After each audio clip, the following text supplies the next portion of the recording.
અવિધા ગામે બંધ મકાનને તસ્કરોએ નિશાન બનાવ્યું હતું। પરિવારજનોએ રાજપારડી પોલીસ મથકે જાણ કરતા પોલીસે ઘટના સ્થળે પહોંચી ગુનો નોંધી વધુ તપાસ હાથ ધરી છે।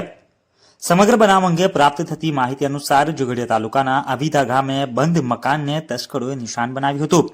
ભરૂચ જિલ્લાના ઝઘડિયા તાલુકાના અવિધા ગામે બંધ મકાનને તસ્કરોએ નિશાન બનાવી સોના તેમજ રોકડ રકમની ચોરી કરીને તસ્કરો પલાયન થઈ ગયા હતા।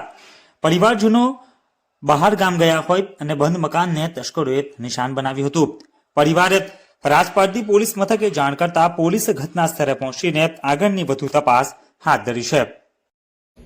વૈશાલીબેન અલ્પેશ કુમાર પટેલ અવિધાથી મારા ઘરે અમે ધૂળેટીના દિવસે 4 વાગે બરોડા ગયા હતા। આજે સવારે 7 વાગે આવ્યા તો બધું ઘર મેં તિજોરીઓ બધું તૂટેલું હતું અને બધું લઈ ગયા તોડીને અંદરથી રૂપિયા મારી બેબીની સોનાની વસ્તુ કન્યાદાન મેં આવેલી હતી તે બધું રોકડા રૂપિયા 1,40,000 લઈ ગયા।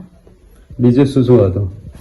બીજું કન્યાદાનની વસ્તુ હતી, મારી અંદર સોનાની ચેન હતી, બુટ્ટી, જુડા, સાંકડા બધું હતું એ બધું જ લઈ ગયા તિજોરીના લોકરો તોડીને। ત્યાર પછી તમે શું કહ્યું? અમે પોલીસને જાણ કરી રાજપારડી। પોલીસ આવી હતી? પોલીસ આવીને ગઈ છે રાજપારડીથી, પોલીસ સ્ટેશનમાં બધું નોંધાયું છે।